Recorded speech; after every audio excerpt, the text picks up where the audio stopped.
The Italian-style quiche. Delicious dish, easy to make. And you know what?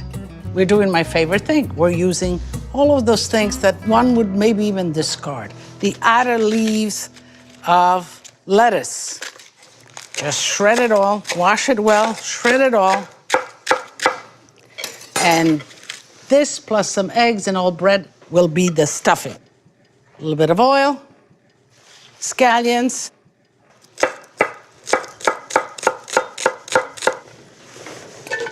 Now, you don't have scallions. Could you use leeks? Yes. Could you use onions?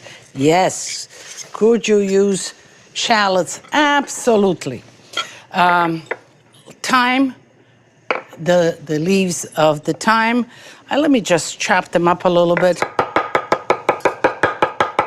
Okay. Let's put that in here.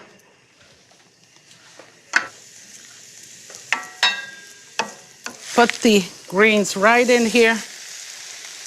Now, greens, when you wilt them, you know that you'll end up with half of it, if not even less. A little bit of salt. A little bit of peperoncino, you know I like that. You cover this because it will sweat in its own water, so this way you don't have to add anything. And then you saute it until it's dry again. And once it's all done, we'll let it cool and it'll be ready to go. I think that in today's world, we waste a lot of food. We didn't waste one crumb of bread. Grandma would have me, when we ate bread and there was crumb, she would have me pick that up and go and throw it to the chickens so that the chickens would eat it. I think that we should all be ever more aware of how to recycle food, how not to throw away the bread, reuse it. There's so many recipes and so many ways to do that. As you can see, it's just about there. A few more minutes, then we'll let it cool and we'll make the quiche. A quiche is about eggs, so let's begin with breaking in the eggs.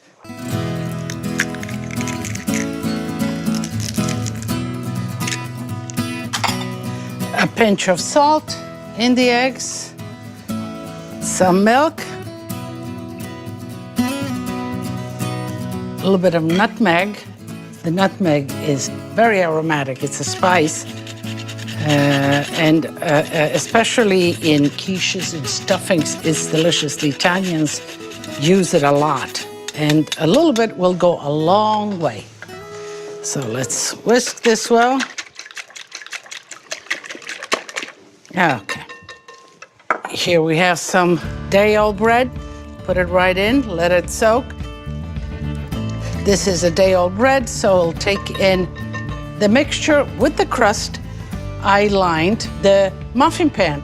And these little quiches will come out like little muffins. They're delicious, individuals, easy to make. Let's add the cold vegetables we braised.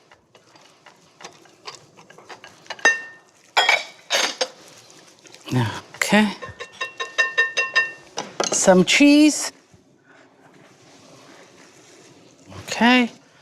That will bind the quiche together and will give it a great flavor.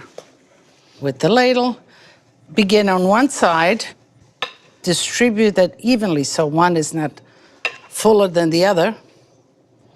Okay. A little bit of cheese on top. They will puff up a little bit, you know. Okay, that looks good. That was easy. You preheat an oven at 350 degrees, and 20 to 30 minutes, it will be puffy and baked and golden and delicious. I think that my passion for food and understanding for food really stems from the courtyard that I grew up in. And this was a simple courtyard. It had houses on one side, on the other side, grandmother and grandfather, my grandfather's sister, the great aunt on the other side with her kids. So it was kind of very convivial. And then we went a little bit up the steps towards the woods. And that's where the animal pens were. And we had the chicken the chickens in one. The chicken goes up the stairs, and they each had a box with the hay, and they went in their own little kind of to lay their own eggs, and they were kind of territorial, you know, and when they were laying their eggs, if you got close, they would get upset. But, you know, it was my duty to go and collect the eggs once Grandma sent me. They look delicious, huh? But they smell even better. So let's taste one, nice and hot.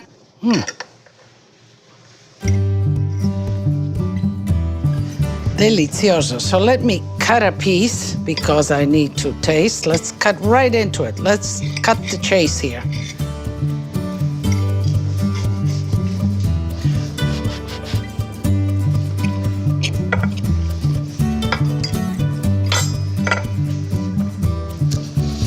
Delicious, nice and warm. You can see this as a side to braised meat. You can see it as sandwiches, all lunchbox goodies. Delicioso.